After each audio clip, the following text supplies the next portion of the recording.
যদি কেউ blindly follow করতে পারে সে 95 এর উপরে পাবে, ভাগ্য ভালো থাকলে 100 পাবে, আমার গ্যারেন্টি। আমি আছি তোদের সাথে, এইটুকু বলতে পারি। ঠাকুর দেখতে গেছিলাম এবং সেখানে প্রচন্ড ভিড়ের কারণে অত্যন্ত সাফোকেশন হয়েছে।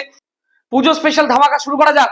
হ্যালো এন্ড ওয়েলকাম সবাইকে আমার ইউটিউব চ্যানেল অ্যাডভেঞ্চার একাডেমির আরো একটা নতুন ভিডিওতে। আমি তোমাদের মেন্টর সৈকত দাস।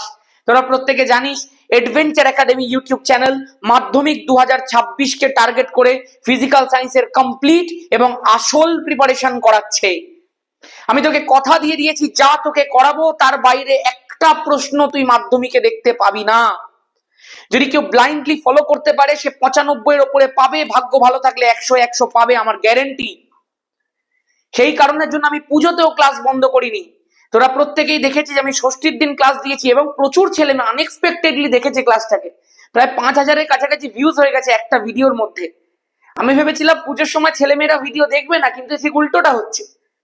যাই হোক, তারপরে ঠিক ষষ্ঠীর দিন রাত্রিবেলা বা সপ্তমীর দিন কিছু একটা, ষষ্ঠীর দিন রাতেই হয়তো, আমি ঠাকুর দেখতে গেছিলাম এবং সেখানে প্রচন্ড ভিড়ের কারণে অত্যন্ত সাফোকেশন হয়েছে। সেই কারণে আমি অসুস্থ হয়ে গেছিলাম। তো সেই জন্য সপ্তমীর দিন আমি ভিডিও দিতে পারিনি। প্রত্যেককে মহা অষ্টমীর অনেক অনেক শুভেচ্ছা। আমি জানি হয়তো তোরা প্রত্যেকেই কেউ না কেউ অঞ্জলি দিয়েছিস বা অনেকে হয়তো দিতে পারিসনি। যাই হোক ভাই, চল শুরু করা যাক তোদের আসল অঞ্জলির প্রস্তুতি, কারণ আসল খেলাটা তো ফেব্রুয়ারি মাসেই হবে। চল ভাই, একটুখানি পার্ট নাম্বার 2 বা ক্লাস নাম্বার 2টা দেখে নেওয়া যাক। আমাদের আজকের যে প্রশ্নগুলো আছে সেগুলো কিন্তু মারাত্মক, মার্ভেলাস, ফ্যান্টাস্টিক কোয়েশ্চেন্স। তোরা দেখেছিলে আগের দিনের যে সেটটা আমি ডিসকাস করেছিলাম সেখানেও কিন্তু কিছু মারাত্মক লেভেলের অঙ্ক দিয়েছিলাম। সেখানে কিছু মারাত্মক লেভেলের প্রশ্ন শিখিয়েছিলাম তোদেরকে। যারা যারা দেখিসনি ওই সেটটা দেখে নে। 10খানা কোয়েশ্চেন ছিল আর কমেন্ট সেকশনের মধ্যে 5টা ছিল। প্রত্যেকটা কোয়েশ্চেন সেরা সেরা ছিল। চল দেখি এখানে যেটা প্রথম প্রশ্ন বলে দিয়েছে। এই যে প্রশ্নটা আমি তোদেরকে বারবার বলেছি, তোরা প্রত্যেকটা জিনিসই দেখবি পড়েছিস। এই যে কোয়েশ্চেনটা দেখবি আছে, এটা আমি আমার জৈব রসায়নের ওয়ান শট রিভিশনের মধ্যে তোদের এই চ্যানেলের মধ্যেই শিখিয়েছি। কিন্তু হয়তো তোকে যখন এই প্রশ্নটা মাধ্যমিকে দিয়ে দেবে, তুই কিছুটা ঘাবড়ে যাবি যে দাদা এটা আবার কি করতে বলেছে। যারা যারা আমার চ্যানেলকে রেগুলারলি দেখিস তারা হয়তো এই স্টেপটা খুব সহজে করে দিবি, যে এখানে তো আমাদের একদম কমন প্রশ্ন CH3 CH2 OH আছে, এইটাকে বলে দিয়েছে গাঢ় H2S ওপর দিয়ে ট্রিট করতে। এটা তো আমরা না জানি কতবার করেছি। In presence of 170 to 180 degree centigrade. এটা তো ভাই নিরুদন বিক্রিয়া হয়ে যাবে। নিরুদন বিক্রিয়া মানে জল বেরিয়ে যাবে। তুই বলবি কোথা থেকে বেরোবে? না এখানে দেখ কটা কার্বন আছে, না দুটো কার্বন আছে। এই যে কার্বনটা রয়েছে সেখান থেকে একটা OH বেরিয়ে যাবে, বহুবার শিখিয়েছি। যারা জানিস না আমার জৈব রসায়নের ওয়ান শটটাকে দেখে নে, পুরো জৈব রসায়ন পকেটে চলে আসবে। এইবার এই যে পাশের কার্বনটা আছে সেখান থেকে একটা হাইড্রোজেন বেরিয়ে যাবে। তাহলে হাইড্রোজেন আর OH মোট মিলিয়ে কি বেরিয়ে গেল ভাই? জল বেরিয়ে গেল। এই জন্যই তো এই বিক্রিয়াটাকে নিরুদন বিক্রিয়া বলা হয়ে থাকে। তাহলে এখান থেকে প্রোডাক্ট কি হবে?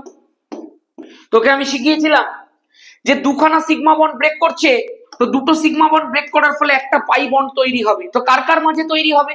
এখান থেকে হাইড্রোজেন বেরিয়ে যাওয়ার ফলে এখানে রয়ে গেছে CH2, মধ্যখানে একটা সিগমার সাথে একটা পাই বন্ড চলে এলো। তোরা হয়তো সিগমা পাই কথাগুলো প্রথমবার শুনছিস, যারা আমার চ্যানেলে নতুন এক্ষুনি গিয়ে জৈব রসায়নটা দেখ। আর এখান থেকে ওইচটা বেরিয়ে যাওয়ার ফলে কি চলে এলো বল? CH2। তাহলে এই যে চলে এলো CH2 ডাবল বন্ড CH2, একদম লজিক্যালি, কোনো রাট্টাফিকেশন নয়, কোনো মুখস্থবিদ্যা নয়, পিওরলি তুই বার করতে পারলি যেটা ইথিলিন হবে। তাহলে অপশন নাম্বার এ যেটা আছে সেটা ইথিলিন হয়ে গেল। দ্বিতীয় দেখ, তোকে একটা জিনিস বলে দিয়েছে। এখান থেকে একটা বলে দিয়েছে Br2CCl4 দিয়ে রিয়াকশন করতে, একটা বলে দিয়েছে নিকেল অনুঘটক 200 ডিগ্রি সেন্টিগ্রেডে হাইড্রোজেন দিয়ে রিয়াকশন করতে।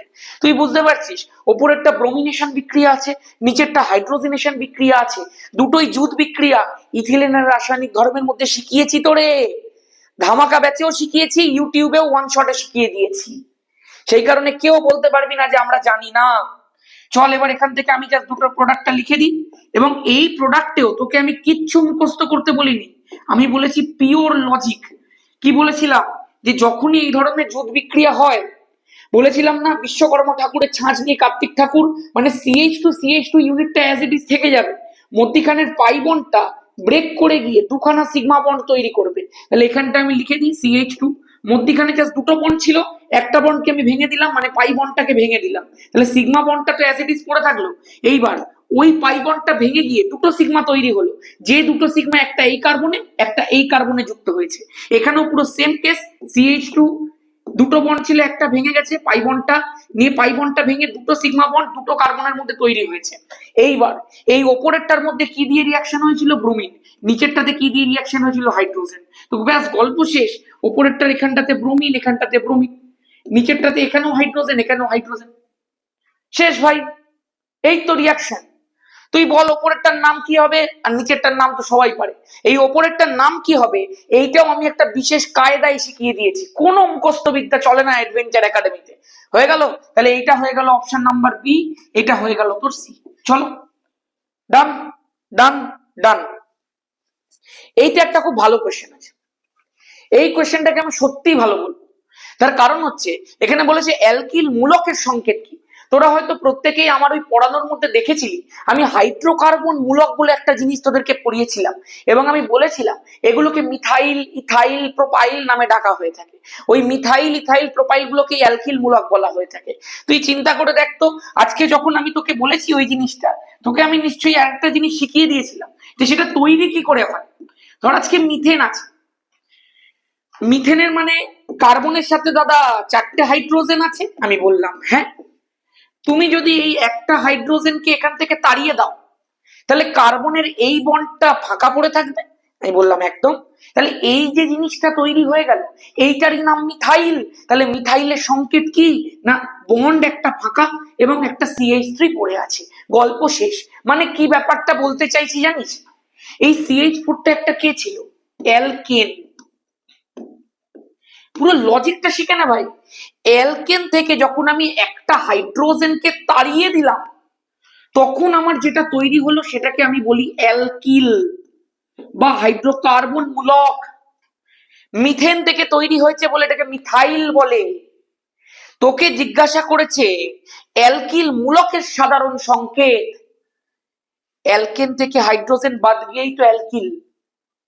অ্যালকেনের সাধারণ সংকেত কি, অ্যালকেনের সাধারণ সংকেত তো CnH2n+2। এখান থেকে যদি আমি একটা হাইড্রোজেন বাদ দিয়ে দিই তাহলেই তো অ্যালকিল গ্রুপ চলে আসে। তাহলে একটা হাইড্রোজেন বাদ দিলে কত পড়ে থাকবে, CnH2n+1। এখানে +2 ছিল, একটা কমে গেল ওই জন্য +1 হয়ে গেল। তাহলে এই যে সংকেতটা পড়ে রয়েছে এটাই তো মিথাইল, ইথাইল, প্রোপাইল মানে অ্যালকিল গ্রুপের সংকেত। তাহলে CnH2n+1 কোথায় আছে, CnH2n+1 is the correct option. তুই একবার চেক করে দেখে নে। ধর তোকে আমি বললাম মিথাইল করতে, তুই বলবি দাদা কার্বন একটা, তাহলে কার্বন একটা তুই বসিয়ে দেখে নে না রে ভাই, CnH2n+1, কার্বনের C এর জায়গায় 1 বসা, 2 × 1 + 1 কত হয়, 3 হয়। এই জন্যই তো CH3 হয়ে যায় এটা। ক্লিয়ার আছে? চলো, pure logic, pure logic, no রাট্টাফিকেশন। রেকর্ড হচ্ছে আমার অ্যাডভেঞ্চার একাডেমিতে। তোরা এখন প্রত্যেকেই জেনে গেছিস একটাই জিনিসের সমস্যা আছে আমাদের, সেটা হচ্ছে আমি মোবাইলে রেকর্ড করি এবং আমার রেকর্ডের কোনো স্ট্যান্ড নেই, যখন তখন মোবাইলটা সরে যায়, সেই কারণে রেকর্ডিং মাঝে মধ্যে এদিক ওদিক হয়ে যায়। কিন্তু ওটাকে আমি কেটে দিয়ে আবার প্রথম থেকে করি, কিন্তু তোদেরকে দিই না ওইসব রেকর্ডিং। ঠিক আছে চলো, এটাই একটু কষ্ট, আস্তে আস্তে ক্যামেরাটা নিতে হবে। স্মার্ট বোর্ড নেওয়া হয়ে গেছে, ক্যামেরার বাকি। অ্যাপও তৈরি করে দিয়েছি। বাই দ্য ওয়ে, যারা জানিস না অ্যাডভেঞ্চার একাডেমির কিন্তু অ্যাপ চলে এসছে প্লে স্টোরের মধ্যে। বারবার করে বলছি, কথাটা হচ্ছে এডভেঞ্চার, এডুকেশন প্লাস অ্যাডভেঞ্চার। আমি নিচে কমেন্ট সেকশনের মধ্যে লিঙ্কটা দিয়ে দেবো তোদের অ্যাপের।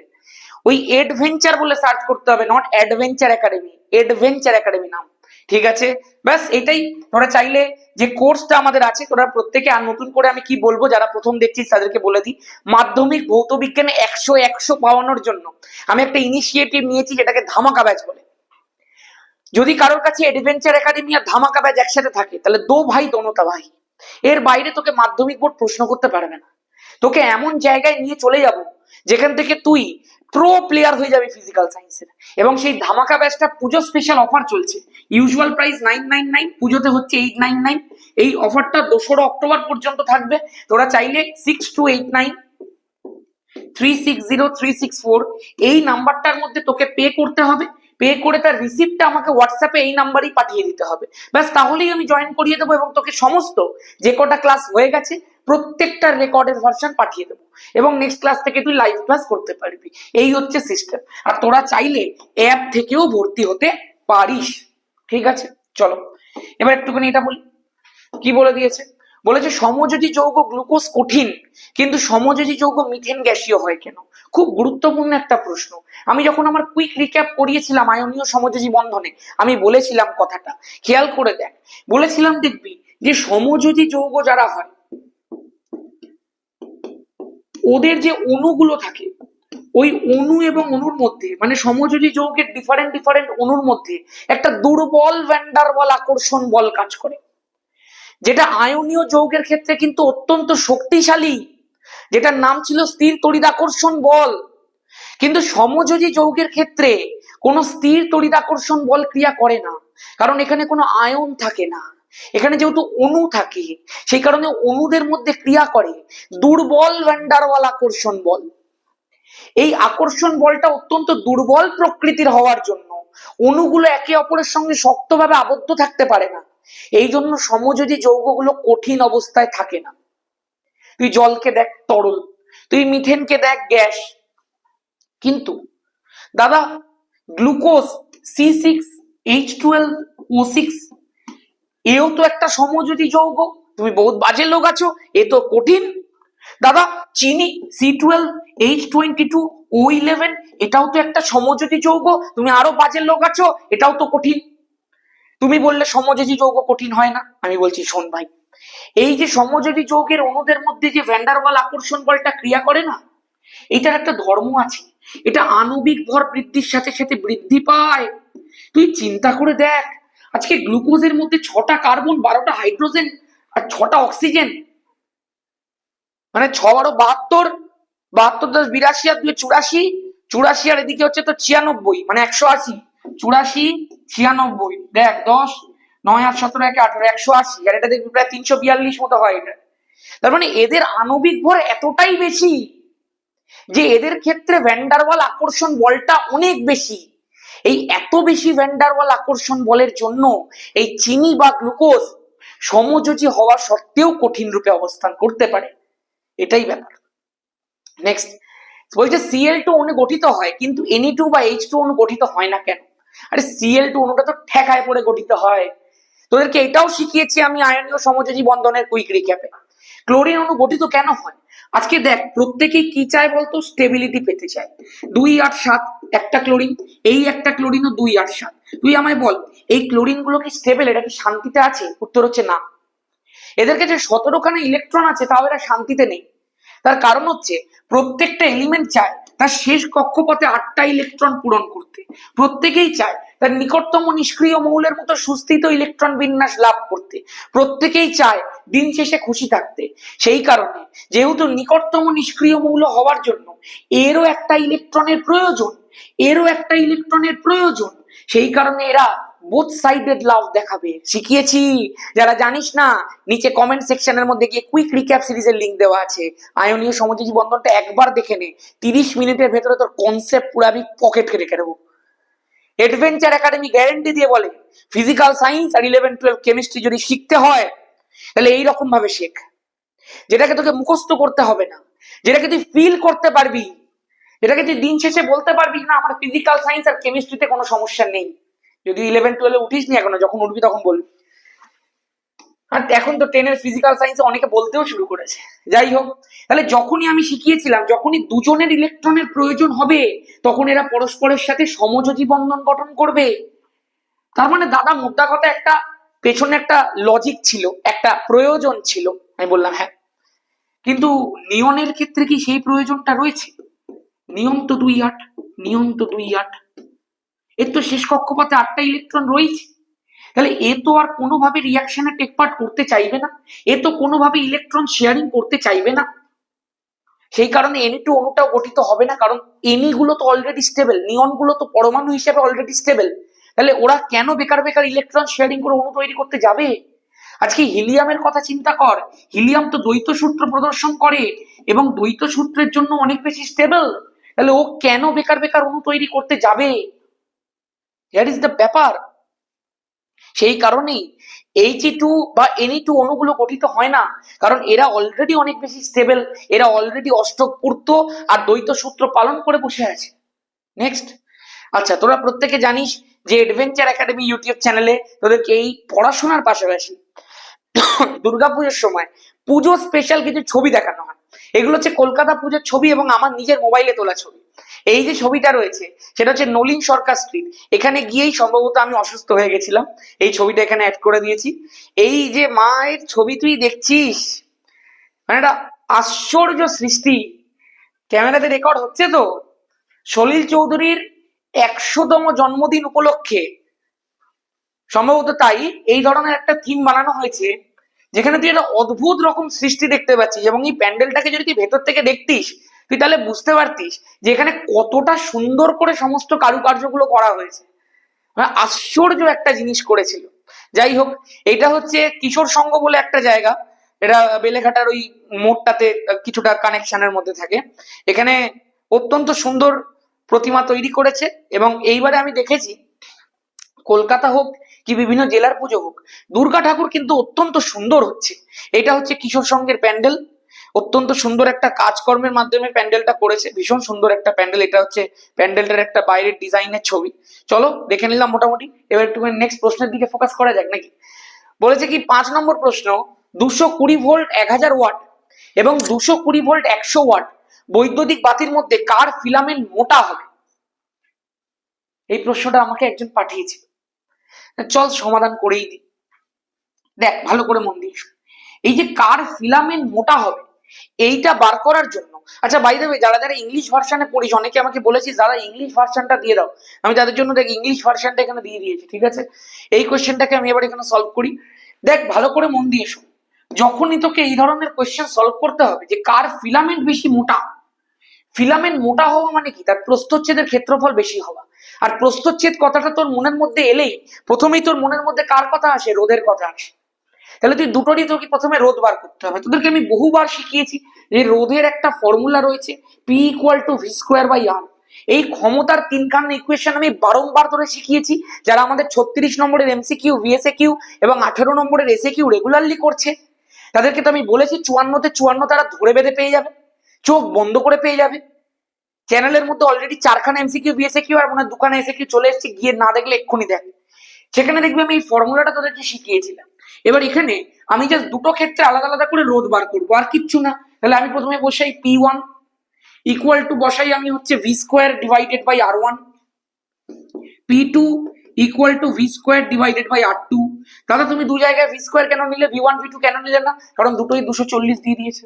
চলো এবার আমি বসাচ্ছি P1 কত 1000 ইকুয়াল টু ভি স্কোয়ার কত 240 গুণ 240, দুবার বসাতে হতো।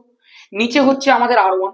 তাহলে এখান থেকে যদি আমি R1 এর ভ্যালুটা বার করতে চাই, সেটা কি হয়ে যাবে? এখান থেকে আমি দুটো শূন্য আগে উড়িয়ে দিই। দুটো শূন্য ওড়ালে তলায় হচ্ছে 10, 224 ইন্টু 24 576 বাই 10 মানে 57.6। এত ওহম বেরিয়ে যাচ্ছে, খুব ভালো কথা।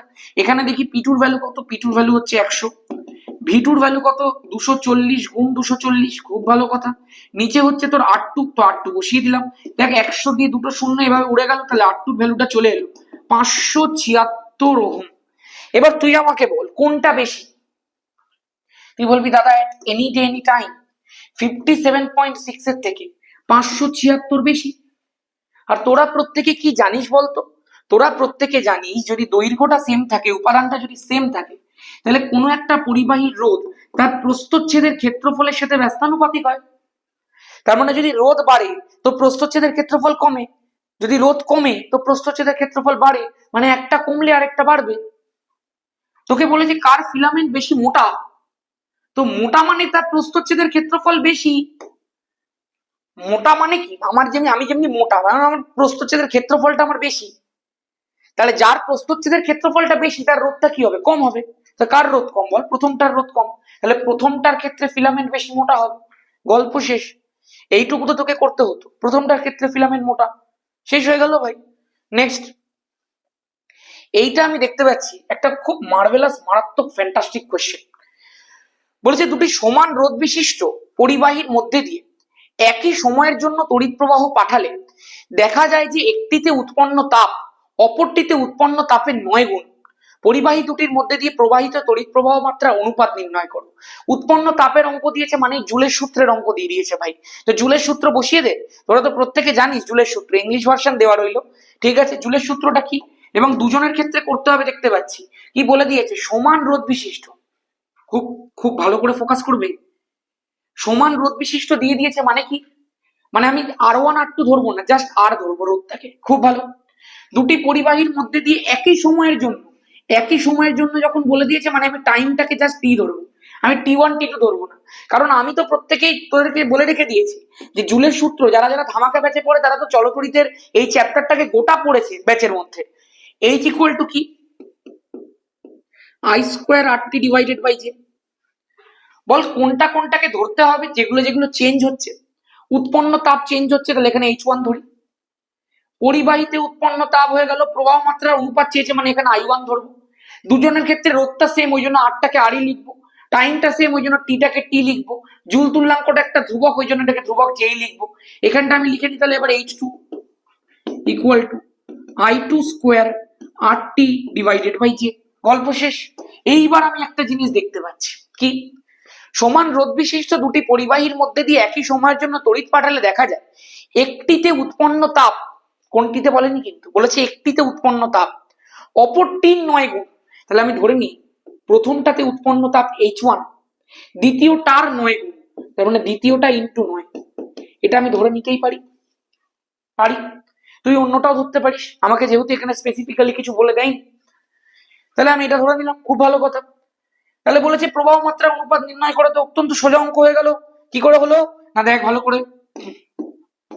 আমি H1 equal to 9 into H2 ধরেছি, তাহলে H1 ডিভাইডেড বাই H2 করলে কত দাঁড়াবে ভাই? H1 ডিভাইডেড বাই H2 করলে 9 দাঁড়াবে। তুই বল H1 এর ভ্যালু কত? H1 এর ভ্যালু হয়ে গেল I1 square RT divided by J। H2 এর ভ্যালু কত বল? I2 square RT divided by J equal to কত চলে এলো বাবু? 9 চলে এলো। গল্প শেষ। বলো যে যে উড়ে গেল, RT উড়ে গেল, তাহলে I1 square by I2 square equal to পড়ে রইল না 9/1। যদি এইটা ইকুয়াল টু 9/1 হয়ে যায় তাহলে I1 ইস টু I2 যেটা তোমাকে অনুপাতটা চেয়েছে সেটা হয়ে যাবে, রুট করে দাও, তাহলে 3:1 হয়ে যাবে না? গল্প শেষ। পারবে তো? এই ধরনের অঙ্ক কিন্তু পরীক্ষাতে বহুবার আসে, এবং খেয়াল রাখবি চলতড়িৎ থেকে কিন্তু অঙ্ক দেওয়ার পসিবিলিটি অনেক অনেক বেশি। এই জন্যই ধামাকা ব্যাচের মধ্যে এলএকিউতে চলতড়িৎ এবং আলোকে অত্যন্ত বেশি গুরুত্ব দেওয়া হবে, কারণ দুটো থেকে দুটো দুটো করে মোট 4খানা এলএকিউ থাকে। পর্যায় সারণী সব এলএকিউ করে দিয়েছি ধামাকা ব্যাচে, যেগুলো আসার কথা ছিল। জৈব রসায়ন যা করে দিচ্ছি এমনি পেরে যাবি, এক এক করে সব রেডি হচ্ছে, এবারে সেট ধরে ধরে ডিসকাস হবে। যারা এখনো ধামাকা ব্যাচে ভর্তি হসনি এক্ষুনি চলে আয়, পুজো স্পেশাল অফারে সব কটা ক্লাস পেয়ে যাবি আগে। আর যারা ভর্তি হতে পারছিস না কোনো কারণে, তারা অ্যাডভেঞ্চার একাডেমি ইউটিউব চ্যানেলটাকে রেগুলার ফলো কর। নেক্সট প্রশ্ন দেখ, সব অঙ্ক দিয়ে দিয়েছি, সব অঙ্ক। বলছি একটি প্রিজমের প্রতিসারক কোণ কত হলে একটি রশ্মি 50 ডিগ্রি কোণে আপতিত হলে রশ্মিটির ন্যূনতম চ্যুতি কোণ 20 ডিগ্রি হবে? ন্যূনতম চ্যুতি কোণের ফর্মুলা জানতে হবে ভাই আগে। আলোর সেকেন্ড পার্ট পুজোর পরে আসবে। ন্যূনতম চ্যুতি কোণ হচ্ছে delta minimum equal to 2i minus A, যেখানে আইটা হচ্ছে আপতন কোণ এবং এটা হচ্ছে একটা প্রিজমের প্রতিসারক কোণ। খেয়াল করে দেখে নে তোকে কি কি চেয়েছে। তোকে বলেছে প্রিজমের প্রতিসারক কোণ কত হলে, মানে তোকে বাবু এর ভ্যালুটা বার করতে বলেছে। একটি রশ্মি 50 ডিগ্রি কোণে আপতিত হলে মানে আই এর ভ্যালুটা তোকে 50 দিয়ে দিয়েছে। এখানে তোর I1 I2 কোনো গল্প হবে না, কারণ I1 ইকুয়াল টু I2 হলেই তবেই তো ন্যূনতম চ্যুতিটা হয়। প্রত্যেকেই আশা করবো পড়েছিস। ন্যূনতম চ্যুতি কোণটা 20 ডিগ্রি দিয়ে দিয়েছে, মানে ডেল্টা মিনিমামটাও 20 ডিগ্রি দিয়ে দিয়েছে। এগুলো সব পরীক্ষাতে আসে, বহুবার করে আসে। ডেল্টা মিনিমাম 20, 2i মানে হচ্ছে 100, 50 ইন্টু 2 মাইনাস হচ্ছে তোর এ, তাহলে এ এর ভ্যালুটা কত চলে এলো? 80 ডিগ্রি চলে এলো না? গল্প শেষ। তাহলে প্রতিসারক কোণটা কত হতে হবে? 80 ডিগ্রি হতে হবে। নেক্সট দেখ, এটা হচ্ছে কাশী বোসলেনের পুজো। কলকাতার কাশী বোসলেন অত্যন্ত ফেমাস একটা জায়গা, নর্থ কলকাতার একটা জায়গা কাশী বোসলেন। এবং আমার এই রিসেন্টলি শরীরটা একটু খারাপ, বুঝতেই পারছিস, আমি প্যারাসিটামল খেয়ে ক্লাস করাচ্ছি এখন। যাই হোক, ওই জন্য ঘামও হচ্ছে একটু। এই যে কাশী বোসলেনের পাশাপাশি আরো অনেকগুলো পুজো আছে, যেমন ধর ওখানে তোরা হয়তো কলকাতায় যারা থাকিস তারা চিনবি, যারা থাকিস না চিনবি না। দমদম পার্ক বলে একটা জায়গা আছে, ওখানে ভারত চক্র বলে একটা জায়গা আছে, ওখানে একটা হেভি ঠাকুর হয়। বাদামতলা আশার সঙ্গ আছে, বিভিন্ন মানে হেভি হেভি ফ্যান্টাস্টিক ঠাকুর। শ্রীভূমি রয়েছে, দক্ষিণের দিকে যদি যাস চেতলা রয়েছে, আমি চেতলায় গেছিলাম, চেতলার ছবি অ্যাড করে দেবো পরের ক্লাসে। তো ক্লাস নাম্বার 3-তে সাউথের কতগুলো ঠাকুরের ছবি অ্যাড করব। যারা প্রত্যেকে এই ক্লাসগুলোকে এনজয় করছিস, একবার ভিডিওটাকে অবশ্যই লাইক করে দে এবং কমেন্ট করে জানা আমাকে যে এরকম ক্লাসের পাশাপাশি কোশ্চেন গুলো তো টপ লেভেল কোশ্চেন, তার পাশাপাশি আবার কলকাতা পুজোর ছবি, হ্যাঁ মারাত্মক কম্বিনেশন, তারপর ধামাকা ব্যাচে অফার। চল দেখ, কপার তড়িৎদ্বার ব্যবহার করে কপার সালফেট দ্রবণের তড়িৎ বিশ্লেষণ করলে অ্যানোড তড়িৎদ্বারে কোনটা উৎপন্ন হয়। এটা তো তোদেরকে আমি শিখিয়েছিলাম সেকেন্ড সামেটিভের সুপার মক গুলোর মধ্যে। কি বলেছিলাম রে ভাই? বলেছিলাম না, যখন কপার সালফেটে জলীয় দ্রবণের তড়িৎ বিশ্লেষণ হয় তখন দুটো কেস ঘটে।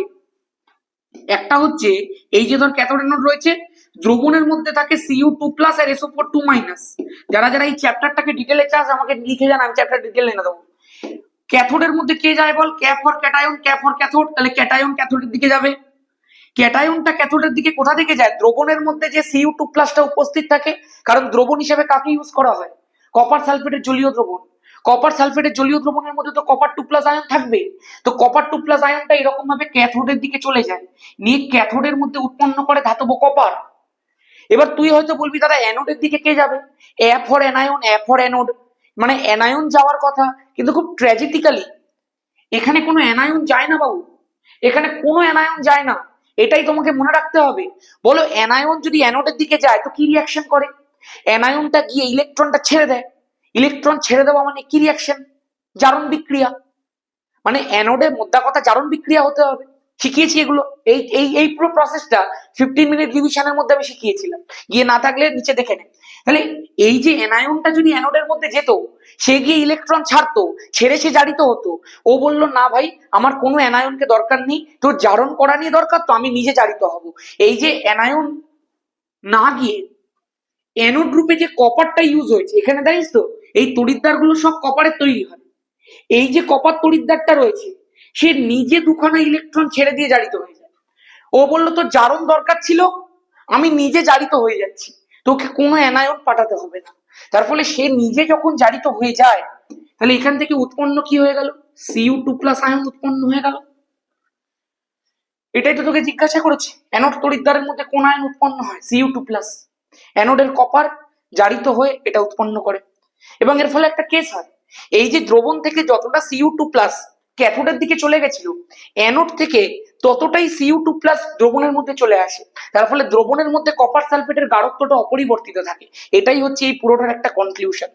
চলো 9 নম্বর প্রশ্ন, শূন্যস্থানে তাপ পরিবাহিতাঙ্কের মান কত? এটা কমেন্ট করে জানাও দেখি, নাহলে শূন্য দেবো সবাইকে। ঠিক আছে, চলো নেক্সট। বলছি একটি প্রিজমে আয়তাকার এবং ত্রিভুজাকার তলের সংখ্যা কত? আয়তাকার তল 3টে থাকে, ত্রিভুজাকার তল 2টো থাকে। 3টে 2টো অপশন কোথায়? এই যে 3টে 2টো। ঠিক আছে, আয়তাকার তল 3টে, এই পাশে 2টো নিচে একটা, আর ত্রিভুজাকার তল বিপরীত দিকে 2খানা। ঠিক আছে, হয়ে গেল আজকে 10খানা কোশ্চেন। ব্যাস, এবার অষ্টমীর লুচি খেয়ে নে ভাই গিয়ে, লুচি আলুর দম। আমাকে তো কেউ ডাকলি না, কি বলবো আর। তবে কয়েকজন ফোন করছে, কোচবিহার থেকে একজন ফোন করে, দাদা কলকাতা তো ভেসে গেছে, তুমি আমাদের এখানে চলে এসো। আরে কলকাতা ভাসে না, কলকাতা একদিনের মধ্যে রিকভার করে। কলকাতা ভেসে গেছিল, মানে পুজোয় কলকাতার রমরমিয়ে চলছে। কিন্তু হ্যাঁ একটা ব্যাপার আছে, ঠাকুর দেখতে দেখতে বড্ড সাফোকেশন হয়ে যায়, এত ভিড় হয়। সকালবেলা দুপুরবেলা 2:30-র সময় ভিড়।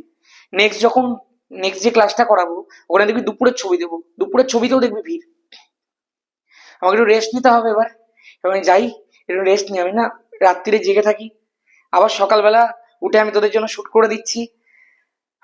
মানে একটু বিধ্বস্ত টাইপের হয়ে গেছে। পুজোর আগে তো অলরেডি ছিলাম, 11-12 পরীক্ষা চলছিল। এবার পুজোতে কি হয়েছে না, ঘুরতে বেরিয়ে গেছি, ঘুরতে বেরিয়ে গিয়ে আবার এসে আমি ভিডিও করছি, এডিট করছি, আপলোড করছি, মানে একটা টাইট শিডিউল চলছে। যাই হোক, কোনো ব্যাপার না, তোদের মাধ্যমিক সামনে আছে, আমাকে এগুলো করতেই হবে একটু আধটু। ঠিক আছে, চল আজকের মতো এখানেই। সবাই ভালো করে লুচি টুচি খাওয়াই, অষ্টমীর জন্য অনেক অনেক শুভেচ্ছা। আর যারা বাড়িতে আছিস ভালো করে পড়তে থাক। আমার এডভেঞ্চার একাডেমির যে ইউটিউব চ্যানেলটার মধ্যে দেখবি প্রচুর ভিডিও আছে, আমি নিচে সমস্ত কিছুর প্লেলিস্ট দিয়ে দিয়েছি। তোরা চ্যাপ্টার ওয়াইজ ওয়ান শট পেয়ে যাবি, কুইক রিক্যাপ পেয়ে যাবি, তোরা 15 মিনিট রিভিশন পেয়ে যাবি, 36 নম্বরের এমসিকিউ ভিএসিকিউ পেয়ে যাবি, 18 নম্বরের এসিকিউ পেয়ে যাবি, অঙ্কের ভিডিও পেয়ে যাবি, সব পেয়ে যাবি ভাই।